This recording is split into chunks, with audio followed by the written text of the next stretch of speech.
쾌력으로 처음 맞이한 성령 강림절. 본문은 하나님의 사자가 찾아가신 로마 백부장 고넬료 집으로 우리를 인도하고 있습니다. 누가는 고넬료가 이방인이지만 하나님을 경외하며 항상 기도하는 사람으로 증거하고 있습니다. 일상이 경건이던 어느 날 고넬료가 기도하는데 환상이 보입니다. 하나님의 사자가 나타나서 고넬료에게 하는 말입니다. 요바에 사람을 보내어 베드로라 하는 사람을 청하라. 그 이튿날 고넬료가 보낸 사람들이 요바에 도착할 무렵 베드로도 환상을 봅니다. 정오가 되어서 시장함을 느끼고 있는데 하늘에서 갑자기 커다란 그릇이 내려와. 그 그릇을 보니까 율법이 부정하는 먹어서는 안 될 짐승들이 담겨져 있어요. 시장에서 아이고 저기 있는 짐승들 좀 먹을까 잡아먹을까 했는데 부정한 짐승 깜짝 놀라고 있는데요. 그때 베드로에게 음성이 들립니다. 베드로야 일어나서 잡아 먹어라. 일어나서 잡아 먹어라. 베드로가 펄쩍 뛰죠. 주여 그럴 수 없나이다. 속되고 깨끗하지 아니한 것을 내가 결코 먹을 수 없나이다. 그러자 두 번째 음성이 들립니다. 하나님께서 깨끗하게 하신 것을 내가 속되다 할 수 있느냐? 이 일이 세 번 반복된 후 그릇이 하늘로 다시 올라가는데요. 베드로가 이 환상이 주는 메시지가 무엇인가 가만히 생각하고 있는데 성령께서 베드로에게 또 말씀을 주십니다. 두 사람이 너를 찾으니 의심하지 말고 함께 가라. 내가 그들을 보내었느니라. 여러분, 기도하던 중에 환상을 보면 얼마나 좋겠습니까? 누군가는 기도하다가 예수님을 보았던 사람도 있습니다. 주님의 음성을 들었다고 하는데 우리에게 이런 영적 경험이 있으면 얼마나 좋겠습니까? 한순간에 믿음이 이렇게 성장할까요? 과연 그럴까요? 그런 우리에게 본문은 고넬료와 베드로를 보여주고 있는데요. 두 사람 모두 환상을 보았습니다. 보았는데 누구도 내가 놀라운 환상을 보았다면서 서로 자랑하고 있지는 않는다는 겁니다. 두 사람에게 있어서 환상은 복음의 표지판일 뿐 그 이상도 그 이하도 아니라는 겁니다. 본문은 말씀합니다. 환상은 복음의 표지판이다. 이 복음의 표지판을 보면서 율법적으로 부정한 것을 멀리하던 베드로가 성령의 인도하심을 받습니다. 그리고 그 인도하심 앞에서 부정한 이방인 고넬료 집 앞에 이제 찾아왔는데요. 놀라운 것은 이 베드로가 자신의 집에 오니까 고넬료가 경건한 마음으로 엎드려 경배했다고 말씀합니다. 황제 외에는 누구에게도 무릎을 꿇어서는 안 됩니다. 고넬료가 누굽니까? 로마의 백부장. 그에게 있어서 경배해야 될 대상은 오직 황제뿐인데 그가 베드로에게 무릎을 꿇었습니다. 왜 이렇게 위험천만한 행동을 하고 있습니까? 베드로를 통해서 증거될 하나님의 말씀. 여러분, 하나님의 말씀은요, 경건한 마음으로 들어야 됩니다. 아멘이십니까? 지금 여러분들 이렇게 앉아있지만, 마음속으로 경배하는 마음으로 주님의 말씀을 들으시길 바랍니다. 고넬료는요, 주님의 말씀을 증거하는 사자, 이 베드로를 경외하는 마음으로, 그리고 그를 통해서 증거하는 그 말씀을 겸손히 듣고자 무릎을 꿇고 있다는 겁니다. 이렇게 고넬료가 경배하니까 베드로가 또 겸손히 그를 일으켜 세웠는데요. 바라기는 이 말씀의 증거대로 저와 여러분이 말씀을 증거하고 전하는 자로서 서로 사랑하고 존대하는 관계가 될 수 있기를 축원드립니다. 서로 존대하고 사랑하며 말씀 앞에서 하나님 앞에 하나가 될 수 있게 되기를 간절히 소망합니다. 이 시간 되길 간절히 축원드립니다. 자, 환상은 보았어도 여러분 두 사람은 환상을 자랑하지 않아요. 그들이 만나서 하는 그 중심에는 복음이 있었습니다. 고넬료를 만나자마자 베드로가 하는 말입니다. 내가 참으로 하나님은 사람의 외모를 보지 아니하심을 깨달았노라. 아멘이십니까? 여러분 베드로는 바로 하루 전에만 해도 무엇을 보았습니까? 부정한 짐승들이 그릇에 담겨 있는 것을 보았습니다. 율법의 그늘 아래 있었어요. 율법적으로 이것은 부정하니 가까이에서는 안 돼. 부정한 음식, 부정한 이방인, 거리를 두어 왔는데 그런 베드로에게 성령께서 뭐라고 말씀하셨죠? 주가 깨끗하게 하셨는데 내가 어찌 속되도다 하느냐. 이 말씀을 아무리 곱씹어도 깨닫지 못했었는데요. 지금 고넬료를 만난 순간 베드로가 깨닫게 된 줄 믿습니다. 고넬료를 만나고 나서 눈이 열려졌다는 거예요. 아, 내가 사람을 외모로만 왔구나. 외모로만. 여러분 이것이 사도행전 10장의 전환점입니다. 만약에 환상이 없었다면 베드로는 고넬료가 보낸 사람의 말을 듣지도 않았을 겁니다. 그런데 주 성령께서 이 베드로의 일상을 환상으로 바꿔 놓으셨는데 이제 그의 일상 안에 어떤 변화가 있습니까? 유대인, 이방인, 헬라인, 로마인 사람의 구분이 사라졌다는 것. 사람과 사람 사이에 가로막힌 조건과 자격의 벽돌이 산산이 조각난 줄 믿습니다. 그래서 베드로가 하는 말이에요. 이제 내가 깨달았구나. 유대인이 아니어도 택한 백성이 아니어도 하나님을 경외한다면 의를 행한다면 하나님께서 모두 받아 주시는구나. 이제 내가 깨달았도다. 아멘이십니까? 이 말씀을 증거하면서 베드로는 또다시 신선한 충격을 받습니다. 그가 3년을 예수님을 따라다녔었죠.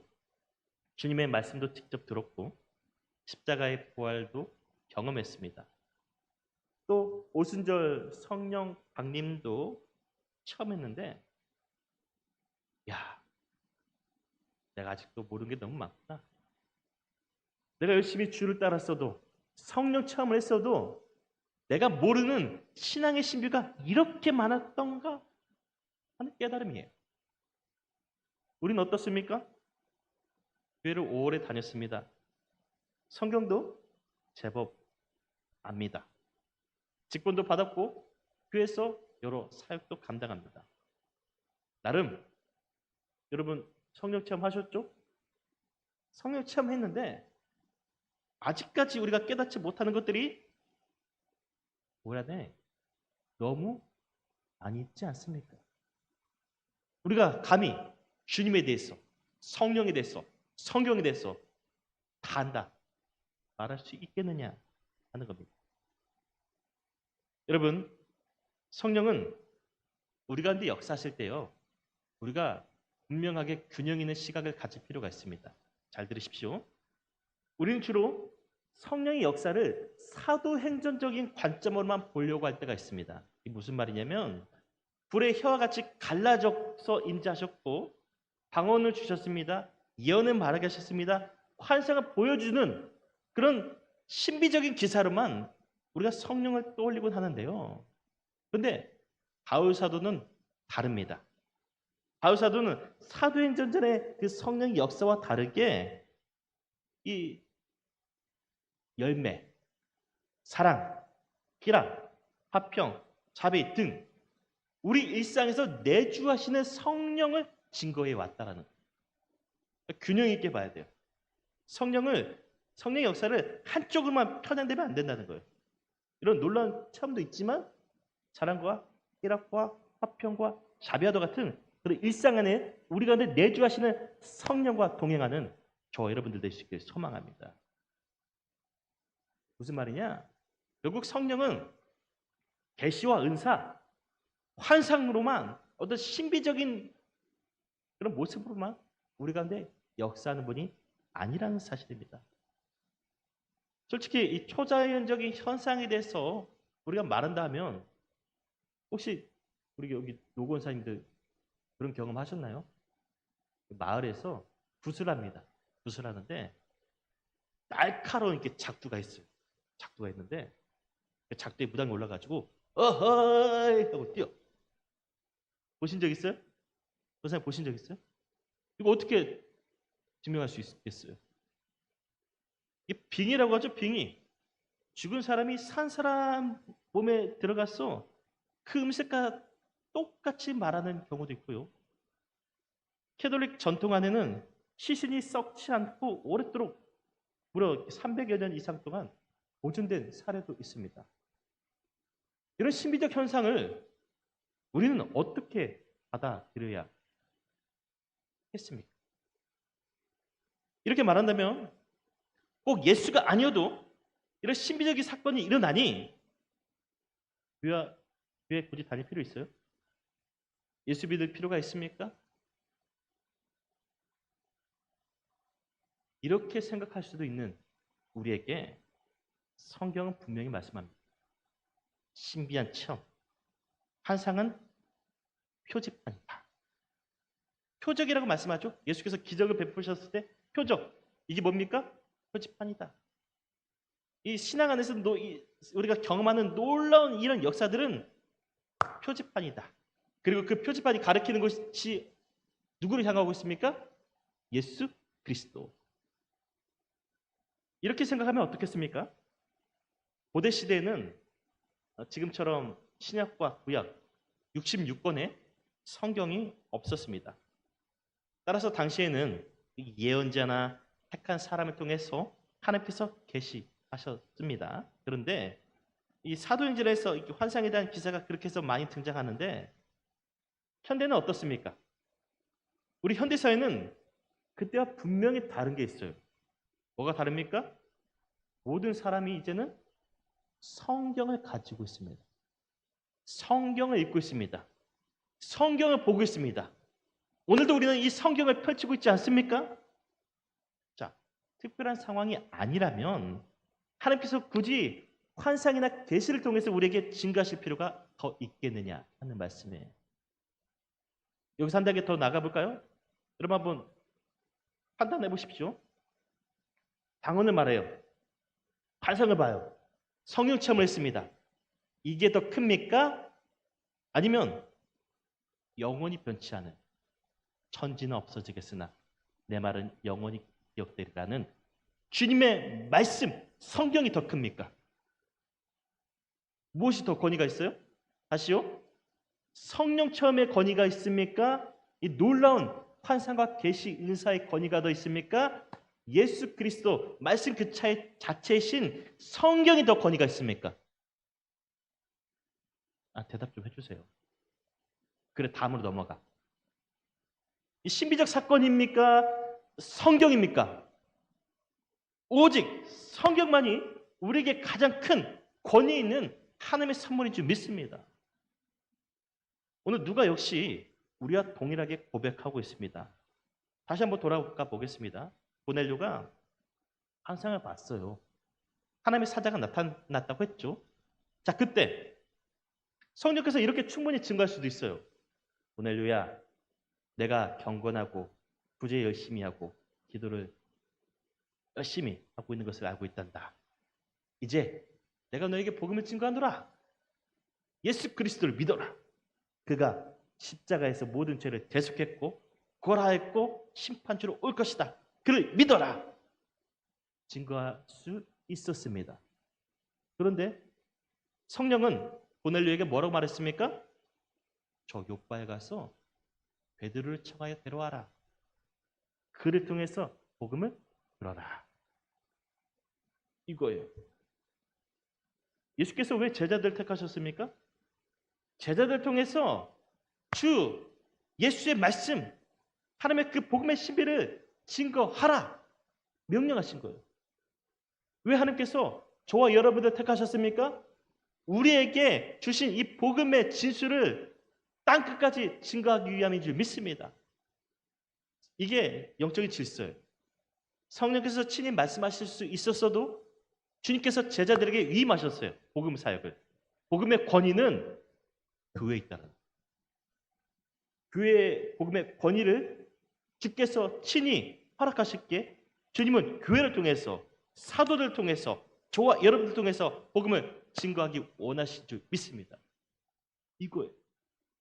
그래서 베드로에게 말한 거예요. 고넬료에게 말한 거예요. 복음을 들어라. 복음을 전하라. 다시 보겠습니다. 이제 베드로를 통해서 이 복음이 일상이 된 고넬료에게 특별한 체험이 다가왔습니다. 그러나 이 놀라운 체험은 이 복음을 통해서 만나는 이 영적 신비는 베드로에게 더 특별했어요.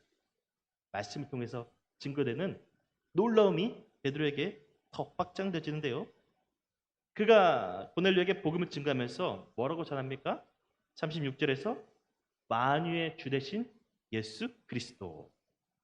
아멘. 만유의 주 되신 예수. 만유. 만유가 무슨 뜻입니까? 만유는 물질 세계를 비롯하여서 우주의 모든 영적 세계를 포함합니다. 그리고 유대인과 이방인 모든 세계를 포괄하는 것을 의미합니다. 근데 베드로가 지금 그 만유의 주님을 증거하고 있는데 여러분 사도행전 한번 펼쳐보세요. 집에 가서. 베드로가 복음을 증거하면서 만유의 주 되신 예수 그리스도라는 표현을 사용한 적이 있는지. 지금까지 베드로는 단 한 번도 만유의 주 되신 예수라는 내용을 복음으로 증거한 적이 없습니다. 지난 3년 동안 예수님을 따라다녔습니다. 예수님을 섬겼습니다. 그런데도 예수님이 만유의 주 되심을 몰랐는데 복음을 증거하면서 깨닫는 거예요. 고넬료에게 말씀을 전하면서 깨닫는 거예요. 예수님이 만유의 주 되신 줄 내가 이제 깨달았습니다. 그러면서 지금 설교하면서 베드로가 깜짝깜짝 놀랐는데요. 그러면서 37절부터 39절까지 보면 베드로가 예수님과 함께 보냈던 일상에 대한 언급이 나옵니다. 갈릴리에서 시작된 복음이 유대와 예루살렘까지 나아갔습니다. 죄 없으신 예수께서 십자가에 달려 죽으셨으나 사흘 만에 부활하셨습니다. 또 베드로를 비롯한 제자들을 다시 사신 예수님이 만나서 예수님 안에서 함께 먹고 마시고 즐겼던 이 몸의 부활을 지금 베드로가 증거하고 있는데요. 증거하면서도 깜짝 놀라는 거예요. 야, 당연한 줄 알았는데. 그때는 몰랐는데. 우리 예수님과 함께 했던 그 평범한 일상이 신비였구나. 주님과 함께 3년의 세월, 그리고 주님의 죽음과 부활, 그리고 승천, 이게 그냥 일상인 줄 알았는데 이게 신비였구나. 놀라운 하나님의 역사였도다. 그러면서 베드로가 점점 말씀을 증거하면서 더 깨달아가고 있는데요. 42절 함께 공독합니다. 우리에게 명하사 백성에게 전도하되 하나님이 살아있는 자와 죽은 자의 재판장으로 정하신 자가 곧 이 사람인 것을 증거하게 하셨고. 아멘. 베드로가 계속 말씀을 증거하면서 놀라고 있다고 했는데 이 42절을 증거하면서 소스라지게 깜짝 놀라요. 깜짝 놀라요. 저도 가끔 설교하면서 깜짝 놀랄 때가 있습니다. 이렇게 원고를 제가 준비하고 강단에 섰는데 이 원고에 충실해서 이렇게 설교를 하는데요. 가끔 성령께서 주시는 마음이 있어요. 감동이 있어요. 그래서 때로는 원고와 전혀 다르게 설교할 때가 있어요. 근데 그 메시지가 놀란 것이 야, 지금까지 깨닫지 못했던 말씀을 주신 생각지도 못한 깨달음을 이 순간 말씀을 직감해서 제가 체험할 때가 참 많아요. 베드로 역시 지금 그와 같은 상황이에요. 과거 예수께서 여러분 베드로에게 지상 명령을 주셨습니다. 제자들에게 지상 명령을 내렸습니다. 어떤 내용으로 명령하셨습니까? 내가 하늘의 권세를 너에게 주노니, 그죠? 그러면서 모든 권세를 너에게 주노니 너희는 아버지와 아들과 성령의 이름으로 세례를 주고 모든 족속으로 제자를 삼으라. 지상 명령을 주셨을 때 그때 예수께서 사용하셨던 단어가 뭡니까? 하늘과 땅, 모든 권세, 땅 끝까지 내 증인. 사도행전 1장 8절도 마찬가지 아닙니까? 성령, 세례. 이 지상 명령을 주께서 베드로에게 제자들에게 말씀으로 위임하셨는데 그 말씀하심을 지금 베드로가 고넬료 가정에게 증거하고 있어요. 이 말씀에 의지해서 내가 전도하는데 당신에게 말씀을 증거하면서 복음을 전하는데 하늘과 땅의 권세 나옵니까? 본문에 세례, 성령 나옵니까? 이런 말을 나오지 않아요. 그는 42절에서 뭐라고 고백합니까? 하늘의 권세, 성령, 세례가 아니라 뭐라고 고백합니까? 예수께서 산자와 죽은 자의 심판주로 오실 것이다. 아멘. 아멘. 베드로가 이 말을 증거하면서 또 깜짝 놀라는 거예요. 그러니까 예수님을 모시면서 단 한 번도 들어본 적 없던 말씀입니다. 예수님이 제자들에게 내가 산자와 죽은 자로 심판하러 올 것이다. 지상 명령을 내리시면서도 한 번도 언급했던 말씀이 아니에요. 근데 베드로가 지금 깨닫고 있어요. 복음을 증거하면서 산자와 죽은 자에 대한 메시지를 전하면서 깜짝 놀라요. 앞에서는 뭐라고 했습니까? 베드로가 예수님에 대해서 만유의 주. 여기서도 깜짝 놀랐는데 지금은 예수님이 산지와 죽은 자의 심판주로 오신다. 할렐루야. 지금까지 베드로가 단 한 번도 전해본 적 없는 복음을 증거하니 베드로가 얼마나 놀랐겠습니까?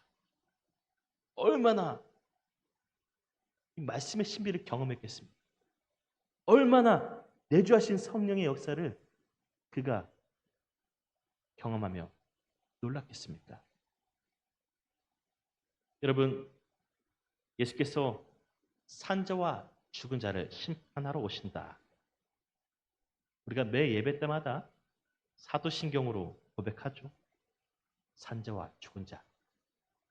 이 말은요, 시간과 죽음의 경계를 뛰어넘는다는 뜻입니다. 지금 살아 숨쉬는 저와 여러분, 오늘 예배당에 나왔죠? 예배드린 저와 여러분, 지금 이 순간에도 기억하십시오. 우리는 주님의 심판대 앞에 서 있어요. 지금도 우리는 주님의 심판대 앞에 서 있어요. 그 말입니다. 또 이미 죽은 사람, 언젠가 우리도 죽은 뒤에 예수님 앞에 서게 되겠죠? 그때도 우리는 심판대 앞에 서게 됩니다. 모든 인류는 살아있을 때나 죽어서도 주님의 심판대 앞에 서게 될 것이다. 메멘토 모리. 매일 너희가 주님의 심판대 앞에 서 있음을 기억하라. 그 말씀. 여러분, 지금도 마찬가지고 앞으로도 우리가 심판주로 오신 주님 앞에 그 거룩한 결산대 앞에 서게 되는데 그때 우리는 어떻게 주님 앞에 서야 되겠습니까? 그때를 위해서 우리가 준비해야 될 것은 무엇입니까? 바로 저 고넬료처럼 하나님의 사자로부터 증거되는 말씀을 사모하십시오. 말씀을 읽고 듣고 지키시기를 바랍니다. 베드로처럼 말씀의 도움을 받아서 깨어있는 삶을 사시기를 바랍니다.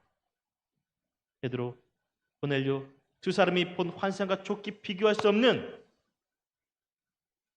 내 삶이 복음이 되는 삶, 일상이 복음이 되는 삶, 이 삶을 향해 나갈 수 있는 저와 여러분들 될 수 있기를 주님의 이름으로 간절히 축원드립니다.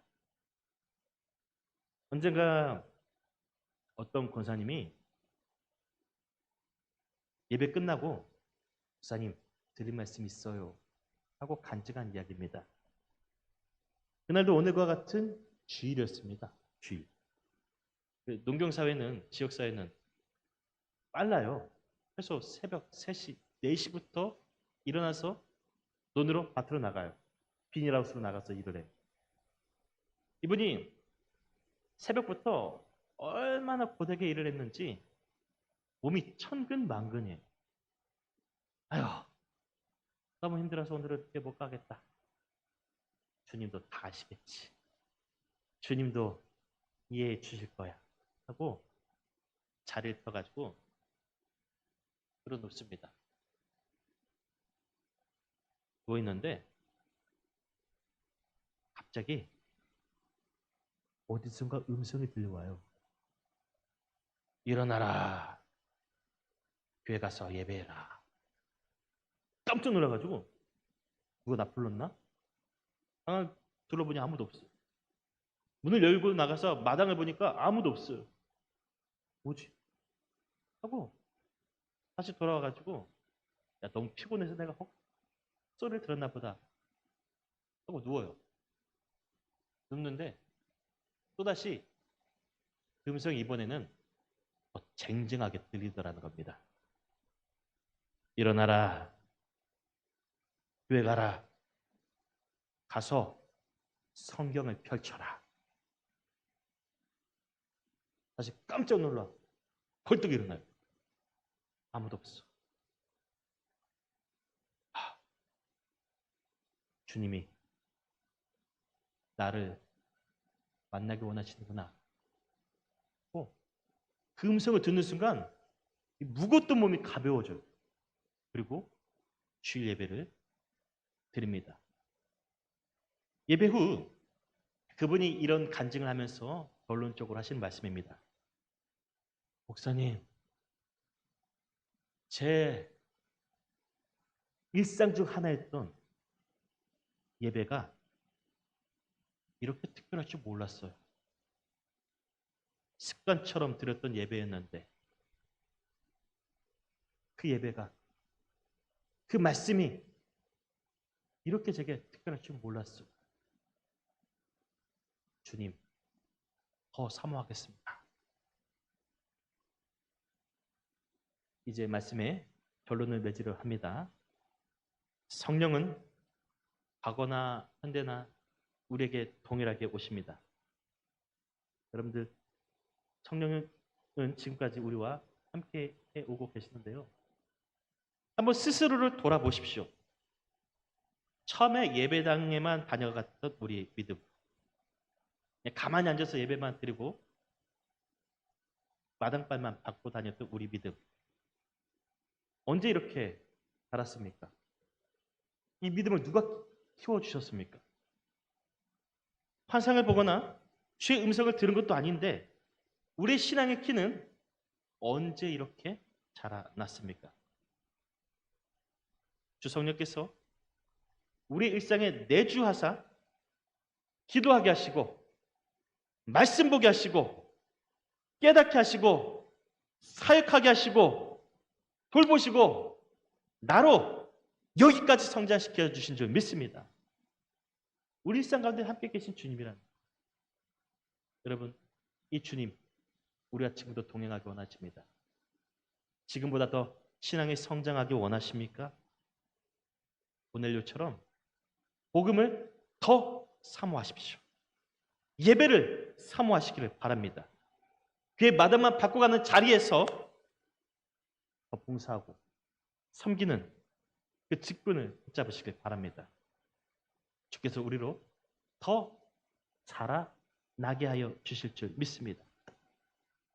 나아가 우리 주변에 고넬료를 찾으십시오. 복음이 필요한 사람, 누군가 나를 전도해 주길 원하는 사람, 기다린 사람.